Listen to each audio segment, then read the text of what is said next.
Good morning बच्चों।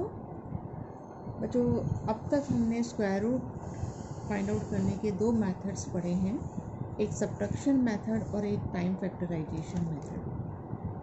आज हम थर्ड मेथड पढ़ेंगे, लॉन्ग डिवीज़न मेथड से कैसे किसी नंबर का स्क्वायर रूट निकाला जाता है। तो before going to this, let us first find how many digits will be there in the square root of a given number। पहले हम ये जान लेते हैं कि किसी भी नंबर के स्क्वायर रूट में कितने डिजिट्स होंगे, ये कैसे पता लगाया जाए। इसके लिए दो तरीके हैं आपके पास। जैसे हमने एक नंबर लिया 2304, इसकी आप नंबर ऑफ डिजिट्स काउंट कर लीजिए कितने डिजिट्स हैं। जैसे इस नंबर में 4 डिजिट्स हैं। अगर ये नंबर ऑफ डिजिट्स इवन है तो आप इसको 2 से डिवाइड कर दीजिए। तो क्या आएगा, जब आप 4 को 2 से डिवाइड किया 2। इसका मतलब इसके स्क्वायर रूट में 2 डिजिट्स होंगे हमारे पास। अगर ये नंबर ऑड होगा, जैसे सपोज आपने लिखा नंबर 169, इस 169 में 3 डिजिट्स हैं जो कि ऑड है। तो जब ये ऑड नंबर ऑफ डिजिट्स होंगी तो आपने इसमें +1 करना है। 3 + 1 and then divided by 2, that is 12। तो एक तरीका तो ये हुआ number of digits find out करने का कि जब इसका स्क्वायर रूट निकालेंगे तो इसमें 2 डिजिट है, इसका स्क्वायर रूट निकालेंगे तो इसमें भी 2 डिजिट्स आई, क्योंकि टोटल डिजिट्स 3 थी तो उसमें +1 ऐड करिए, 4/2 12। दूसरा तरीका है हमारे पास कि गिवन नंबर में यूनिट प्लेस की साइड से 2-2 नंबर के ऊपर आप बार लगाना शुरू कर दीजिए। जब आप बार लगाएंगे तो ये number of bars will give you the number of digits in the square root. जैसे इसमें अभी 2 बार बन रहे हैं, इसका मतलब इसके स्क्वायर रूट में 2 डिजिट्स होंगे। 169 जब आपने लिया, इसमें अगर आप बार लगाएंगे तो ये 2-2 नंबर का ये बार तो बन गया, लेफ़्ट में सिंगल डिजिट बची है। जब लेफ़्ट में सिंगल डिजिट बच जाती है तो उसके ऊपर भी हम एक बार लगा देते हैं। तो टोटल बार्स कितने में 2, तो number of digits in the square root will be 2। चलिए अब हम स्टार्ट करते हैं अपना लॉन्ग डिवीज़न मेथड से कैसे स्क्वायर रूट फाइंड आउट किया जाए। तो इस मेथड में यूनिट प्लेस की साइड से बार लगाना स्टार्ट करेंगे। हम 2-2 डिजिट्स के ऊपर बार लगाना शुरू करेंगे। अगर लेफ़्ट में कोई डिजिट सिंगल बच जाती है तो उसके ऊपर भी एक बार आ जाएगा। तो पहला फर्स्ट स्टेप है कि put the bars on the digits starting from the unit place. Now second step is you have to guess a number here in the divisor and in the quotient as well, so that its square is either equal to this first bar from the left or it is less than this। मतलब ऐसा number सोचिए यहाँ divisor में जिसको उसी से multiply करें, या कह सकते हैं कि उसका स्क्वायर करें, तो हमें लेफ्ट मोस्ट जो बार के नीचे डिजिट है या तो वो मिल जाए या उससे छोटा नंबर मिल जाए। तो यहाँ पर अगर आप 4 सोचते हैं तो 4 का स्क्वायर को 4 से ही मल्टीप्लाई करना है, 16 आएगा जो इससे छोटा है। अगर आप यहाँ पर 5 सोचेंगे तो 5 ही आपको क्वोशेंट में लिखना है, तो 5 5 सा 25 जो इससे बड़ा हो जाएगा। इसका मतलब 5 पॉसिबल नहीं है। तो हमने क्या लिखना है यहाँ 4, डिवाइजर में भी 4 लिखना है और क्वोशेंट में भी आपने 4 ही लिखना है। अब इन दोनों डिवाइजर और क्वोशेंट को मल्टीप्लाई करके यहाँ डिविडेंड, ये आपका डिविडेंड हो गया। जो लेफ्ट मोस्ट बार के नीचे डिजिट्स हैं ये आपका फर्स्ट डिविडेंड है। इसके नीचे आप इसका प्रोडक्ट लिखिए, माइनस करिए, ये आ गया आपके पास 7।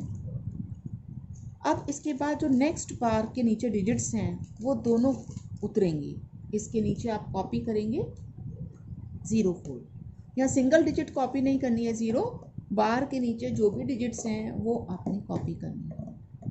अब आप डिवाइज़र को का डबल ट्वाइस यहाँ लिख दीजिए। जो भी आपका डिवाइज़र है उसको 2 से मल्टीप्लाई करके लिखिए आप। ये आ गया आपके पास 8। राइट में हम स्पेस छोड़ेंगे अभी। अब हमें दोबारा एक ऐसा नंबर सोचना है यहाँ राइट में जिसको कोशेंट में लिखने के बाद इस नंबर पूरे नंबर को जब हम उस कोशेंट से मल्टीप्लाई करें, न्यू कोशेंट जो भी आप लिखेंगे उससे मल्टीप्लाई करें तो ये नंबर आ जाए या इससे छोटा आ जाए। अगर आप 1 लिखते हैं यहाँ तो आपको कोशेंट में भी 1 लिखना है, यहाँ 2 लिखेंगे तो कोशेंट में भी 2 लिखना है। तो जब आपने यहाँ 1 लिखा तो अब आपका नया डिवाइज़र क्या बन गया 81। तो 81 को 1 से मल्टीप्लाई करेंगे तो 81 आएगा, बहुत छोटा है। इसी तरह से 2 लिखेंगे अगर आप तो ये 82 बन गया नया डिवाइज़र। फिर 82 अगर आप लिखते हैं तो 82 को 2 से मल्टीप्लाई करेंगे तो 164 आएगा, जो अभी 704 से बहुत छोटा है। तो हमें ऐसा नंबर सोचिए कि वो 704 के इक्वल आ जाए या उससे नीचे आ जाए। तो यहाँ पर अगर हम 7 सोचते हैं, अगर हम 7 सोचते हैं तो क्या करेंगे आप 87 को 7 से मल्टीप्लाई करेंगे तो 7 7 सा 49, 8 7 सा 56 और 4 60। अगर आप 8 सोचते हैं, 8 यहाँ राइट में लिखते हैं तो इसको कोशेंट में भी 8 लिखेंगे, उस केस में आप 88 को 8 से मल्टीप्लाई करेंगे तो यहाँ क्या आएगा 8 8 सा 64, 8 8 सा 60, 704 आ गया, बिल्कुल एक्जैक्ट आ गया। तो इसका मतलब यहाँ पे आपने क्या लिखना है 8। तो नेक्स्ट डिजिट जो डिवाइज़र में लिखेंगे वो 8, जो यहाँ डिवाइज़र में राइट साइड में डिजिट लिखेंगे वही आपका नया कोशेंट हो गया। और अब आपको इस पूरे डिवाइज़र को इस कोशेंट से मल्टीप्लाई करना है 8 से।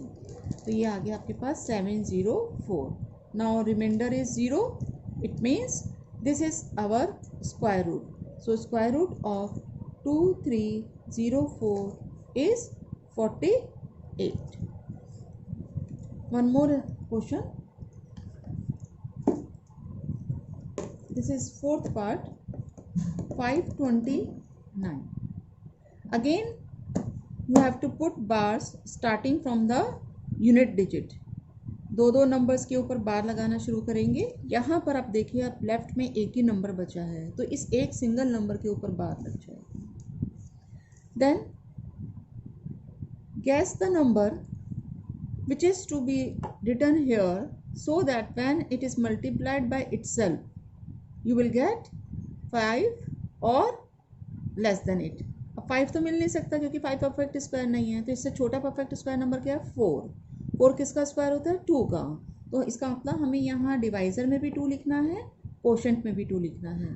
देन 2 2 ज़ा 4, रिमाइंडर फाइंड आउट करिए 1 आ गया। इसके बाद नेक्स्ट पेयर पूरा आप नोट डाउन करेंगे, दैट इज 29। कोशेंट का डबल आप लिखेंगे यहाँ, 2 का डबल 4।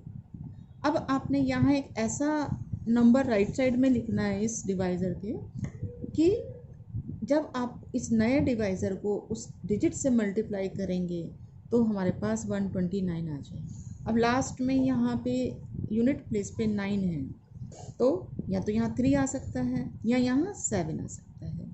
7 लिखेंगे तो बहुत बड़ा हो जाएगा, तो 3 अगर आपने लिखा तो जो डिजिट आप यहाँ लिखेंगे वही डिजिट आपने कोशेंट में लिखनी है।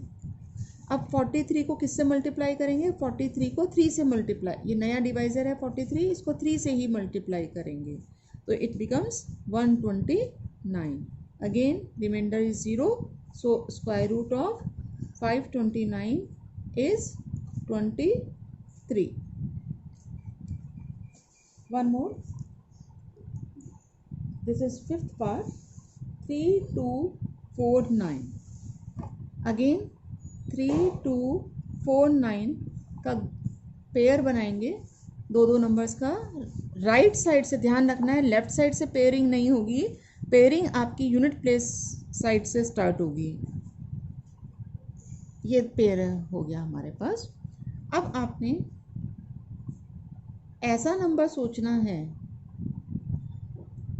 जिसको उसी नंबर से मल्टीप्लाई करें, मतलब उसका स्क्वायर कर दें, या तो एक तरह से आप ये सोच लीजिए, ऐसा नंबर सोचिए जिसका स्क्वायर 32 से कम आ जाए, क्योंकि 32 तो परफेक्ट स्क्वायर नहीं है, ये किसी का स्क्वायर नहीं होता है।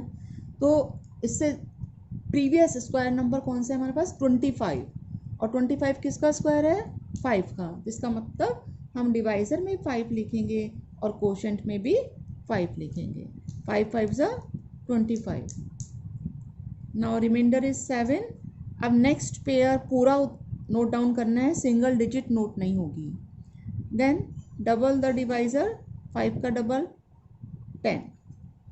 अब अगेन राइट साइड में आपको ऐसा नंबर गैस करना है जिसको इस नए डिवाइस लिखने के बाद जो नया डिवाइजर बनेगा उसी नंबर को न्यू क्वोशेंट से जब आप मल्टीप्लाई करेंगे तो 749 आ जाए।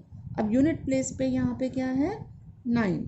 तो और 9 किसका स्क्वायर होता है? या तो 3 का या 7 का। अगेन तो यहाँ पे या तो 3 आएगा या 7 आएगा। अगर आप 3 लिखते हैं तो यहाँ पे 309 आएगा, जो कि 749 से बहुत छोटा नंबर है, तो इसका ना 3 पॉसिबल नहीं है।